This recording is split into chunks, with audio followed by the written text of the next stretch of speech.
Okay, so we've got all of our upside down trees cut, all of our right side up trees cut, and now we have to decide how we're going to lay this out. So one of the things I want to point out about this table runner is that one of your upside down blocks is going to be split, and it's going to make up bookends of the table runner. So it's going to be the very right side edge and the very left side edge, like this.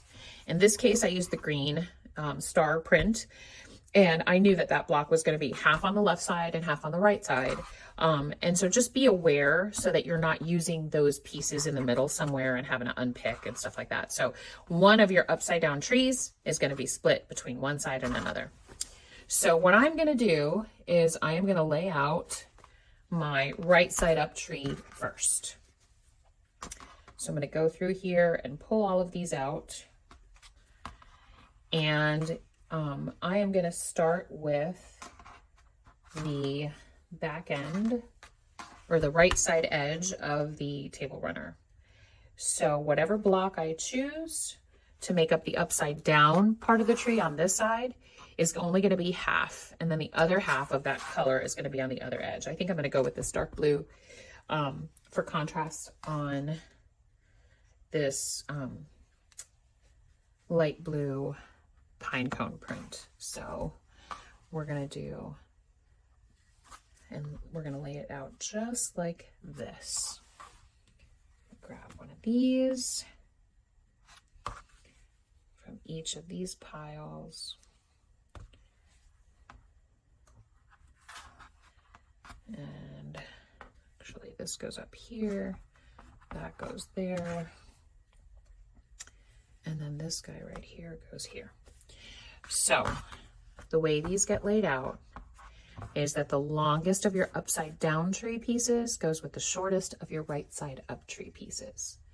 And the pattern is pretty clear about how to line these up. So I am going to do that color on this side, and now we have to pick a contrasting color that's going to go on this side that's going to match with the next right side up tree.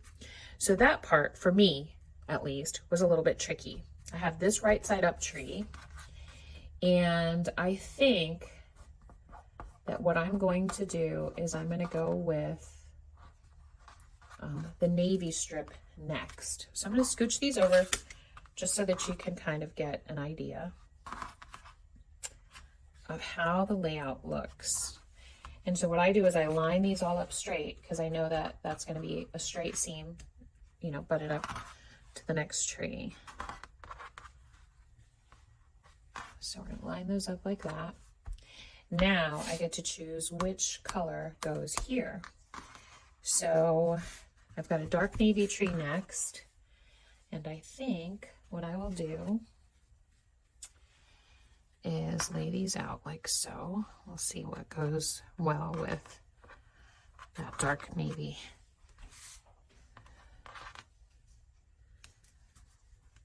And I think I might do, let's see.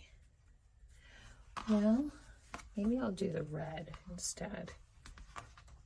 And then I can do the green poinsettias here. So if that's the case, I'm gonna line these up like this. And I'm just gonna lay them all out so you get an idea of how it looks, and then we'll move on to the marking part. So we'll just put these this way. And you could, I think, if you have enough space, you could lay this out all out before you sew it, which probably isn't a bad idea.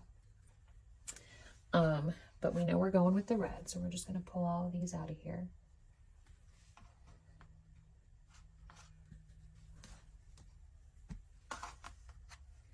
Like so.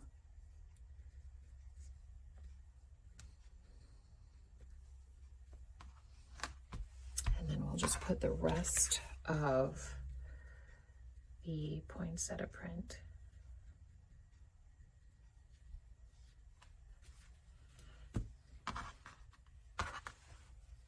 Pull them all out here.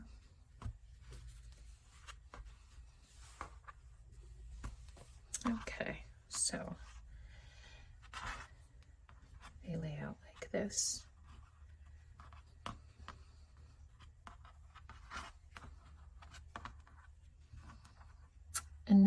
I think that you're starting to get the idea. So this is pretty much the way it will lay out all the way across. And you'll just keep choosing which is your right side up tree, which border blocks you want, but we're going to go through the whole process. So now that I know my first couple of trees, the first thing that I need to do is I need to take each of these segments. I'm just going to stack these up to make some space here. So I know that these are next. And what I'm going to do is I'm going to flip over this square onto the long strip. And I use a water soluble marker to do my diagonal lines, because we are going to place a diagonal line right here along this block. And then we're going to sew on that line and trim this 1/4 inch away. So I am going to mark the first 2 blocks. And then another thing to consider too, guys, is directional stuff. So if you've got directional fabric, something that's got a print that has to face a particular way, make sure that you're taking that into consideration when you flip your blocks to mark them. So I'm going to stick another diagonal line right here. And I'm going to take this over to the sewing machine and sew on those lines, and I will be right back. All right, so back from the sewing machine, I have sewn right on the line that I drew. And now I am going to clip or just cut off 1/4 inch from that seam. So I'm basically trimming off the triangle, right? So I'm going to trim off the triangle on both sides of this, just like that. And then I am going to press these this way. And this is going to be the bottom tier of that very first Christmas tree. And so I'm going to go ahead and go press these. The pattern calls for the seams to be pressed open. I do not usually press my seams open. I did one of them because I've made 2 of these so far. So I made one with seams pressed open and one with seams pressed to the dark, and they both worked out fine. So here's my very first one. And then we are going to repeat that process for each step. And I highly recommend that on this very top tier, because that's where you're going to have your point, you want that to turn out well, that you sew one on, clip, press, and then sew on the other, clip, press. So each of these gets a diagonal line drawn from the top left to the bottom right. And on the left-hand side of the strip, you're going to draw the diagonal line from the top right to the bottom left. And we're going to do that for each of these pieces. So I'm going to get that done, and I will be right back.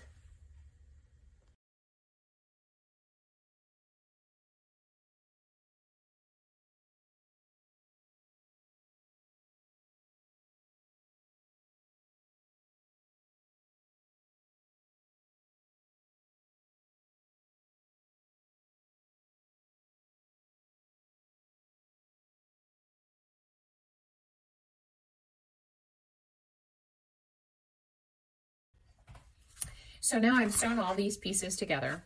I'm going to trim off the ends. You can see that I drew my lines, I sew on my line, and now I'm going to trim 1/4 inch away from that seam. Now you might notice that I've been using this tool. This is the folded corner clipper from Creative Grids Rulers. So grab a sheet of paper here. It's the folded corner clipper. This thing is amazing. So it's great for cutting bindings, for cutting corners, borders, anything that you have to cut a mitered edge to. So when you're cutting your binding and you're doing this thing with the 2 pieces of binding and then drawing the line, and this makes it super, super easy. Again, it's the folded corner clipper. I'll do a tutorial on this particular ruler just because it's so phenomenal. But in this particular case, all I'm doing is I'm using this little 1/4 inch mark here. So it's exactly 1/4 inch. and I am trimming my pieces so that I have a nice 1/4 inch seam there, and then I have to press them. So I'm just gonna trim these up really quick. And you'll excuse me if I reach for these guys because, you know, gotta be able to see. And so I'm just gonna swipe these off. Turn that around. And so you're just kind of lining up with what you sewed. You're lining up that 1/4 inch measurement. So you're gonna put that ruler right on the seam that you sewed, and you're gonna cut off the little extra triangle. It's gonna leave a little piece like this. And then this is the part that we're gonna iron or press. And so we're gonna have a strip like that. So I did the first one that you saw in the previous clip. And then here's the next one. I'm gonna just trim this off. I'll take it over to the iron and press it. And then I will show you how these blocks go together. Super, super easy.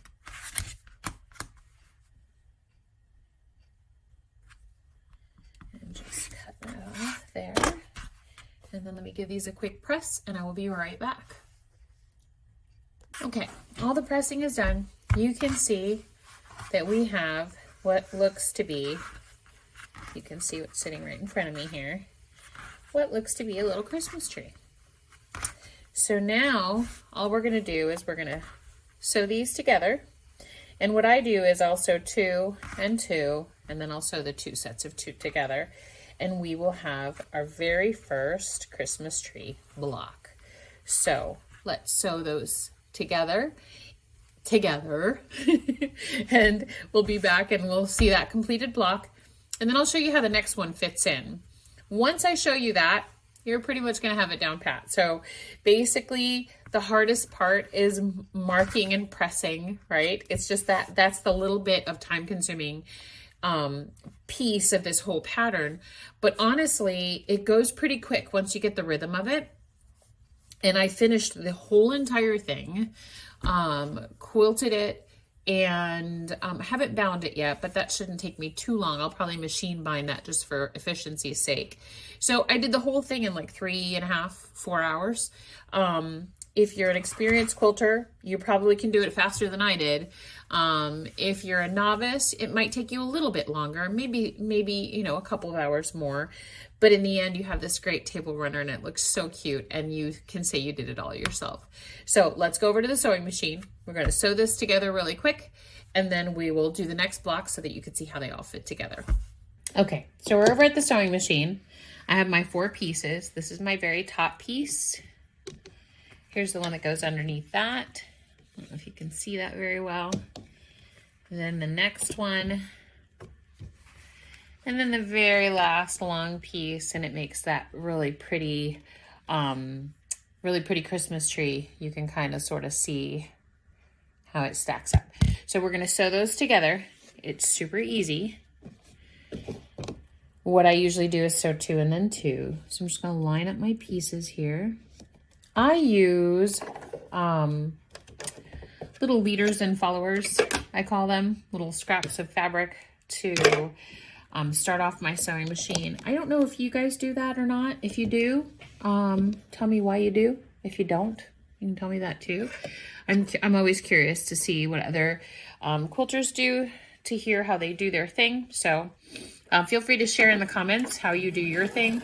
I do this because when I first started quilting, I kind of learned how to sew in a silo. I never sewed anything before except for maybe buttons and hems. I wasn't a sewist by any stretch. And so what I found was, and maybe this is just something, I've got a Husqvarna Viking. My machine is a Sapphire 965Q. I love my sewing machine, but I know that there are other sewing machines that are really great too. But my thing was that at the very tail end of my sewing, it didn't seem like it was tight or like catching. I don't know, hard to explain. It would come apart after a while. So I find that when using the leader, it kind of already has that bobbin loopy thing going on. So when I snip my leaders off, I have a nice tight seam at the edge. So I don't know if that works for you too, or if that's the reason why you do it. Would love to hear from you guys. So let's start a conversation about sewing and leaders and little scraps of fabric. So here we go. We're just going to put a 1/4 inch seam right along these 2 pieces.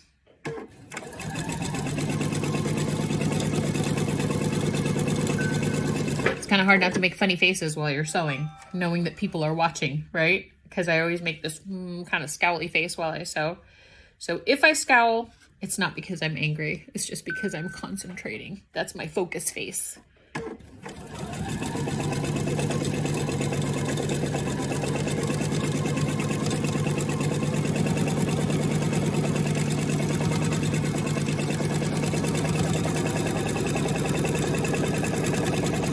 right, there's 2 together.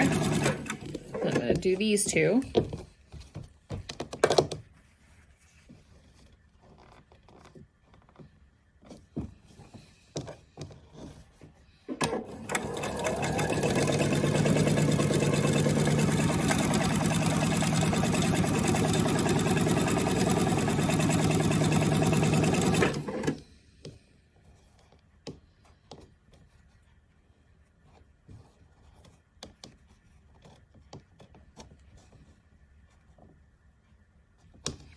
So something that no one ever told me when I was first learning how to sew and how to quilt was that it is okay to fiddle with your fabric to make the pieces match, right?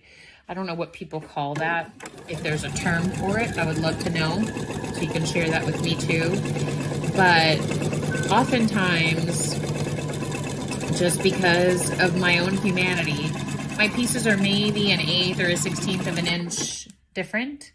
And so I'll just pull, and when I say pull, I don't mean yank, be gentle. I'll just pull the bottom piece to make it match the top, or vice versa, pull the top piece to make it match the bottom. You don't ever want to cause any tension on the needle of your machine, or if you find that you're like stretching the fabric so much, you don't want to do that, right?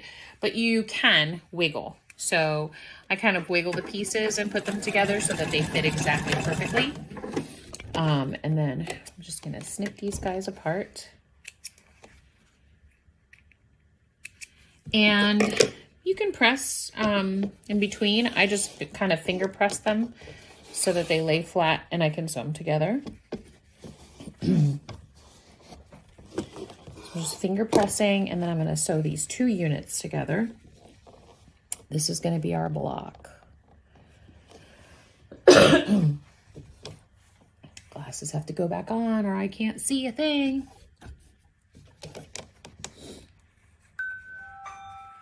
All right, so.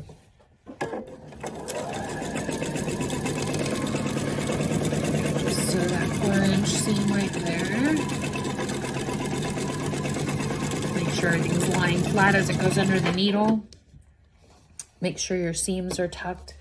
I have, let's see if I can get this out. I have an awl that I use. It's just a pointy object to hold those seams flat as I go into the presser foot so that everything lies exactly the way that I want it to. Again, make sure those edges match nice. You'll get a nice accurate seam. And that applies to anything when you're quilting, is if you, the more accurate that you are with your 1/4 inch seam, the easier your life is going to be as you're making your quilt or whatever project it is that you're making. So we're gonna snip this off. Finger press that this way. Oh, it's so cute. I just love this project. And there is our first Christmas tree. So it is as easy as that. Now we have to put the rest of them together. So follow me over to the cutting table and we are going to lay out the next block and mark that one and sew that one together. And okay, so our first cute little block is together. And if you remember, we talked about making sure that the end of the fabric the end of the table runner has the same fabric as the other end. So we're not going to use this star navy print or whatever you used on that first end. You're not going to use that throughout the body of the runner. You're going to wait and hold onto that until the very other end. So let's see. It has 6 right side up trees and 6 upside down trees. So we're going to have to do another 5 right side up trees before you use that fabric again. So just wanted to figure that out. So we had decided that we're going to use, or I decided I was going to use the bright red, and I have to use the other half of the poinsettia print to make up the other half of that upside down Christmas tree. So the way that these get laid out when you're working on that half of a tree, I'm going to pull this a little bit closer to me so you can see it, is the shortest piece is at the bottom. So the tiny little 2.5 inch square goes at the bottom, and then the next size, which is 3.5, and then your 4.5, and then your 5.5. Now remember that the seams on these will be, or the ends have to be straight in line, because they are going to be sewn together that way when they're added to this piece, and they're going to be added to this block in a straight line. So I'm going to lay out the red pieces so that you can see how that goes. And it's pretty much the same thing all the way across the runner. So the upside down trees go from smallest to largest square, bottom to top. And the right side up Christmas trees go from largest to smallest square, bottom to top. So it's kind of backwards. The directions in the pattern are super easy to follow, but follow along with me. This is the next step. So I set my first block aside, and I will mark these as I marked the previous ones. So on the right-hand side of your right side up Christmas tree, the line on the marking is going to go from top left to bottom right. And again, I just use a water-soluble marker. I don't like to use permanent anything when I'm marking, even though we're going to cut that off. It's probably not going to be visible on the right side of the quilt. But just in case, if it's something dark or permanent and you don't sew right on that line, when you press it open, you may see the marking. So I like to keep it either air soluble or water soluble. To be honest, the air ones disappear too quick for me. I'm not that fast of a sewer. So by the time I get over to the sewing machine and start my sewing, the line is gone. So the water soluble stuff works really well. We have a really good one in the shop that I carry. It's just a Dritz brand, but I like it a lot. I use it quite a bit. This is an old leftover gift from someone a few years back. Gave me a package of these water soluble markers, and so I'm using these up. So I'm marking all of them, and then I'm going to run over to the sewing machine and just sew these on, and then we're going to cut or trim and then press, and then we're going to do the other side. And so stay with me while I do this piece. I also have to decide which color I'm going to put on the other side of this red block. So I think I've got navy, light blue, green, red,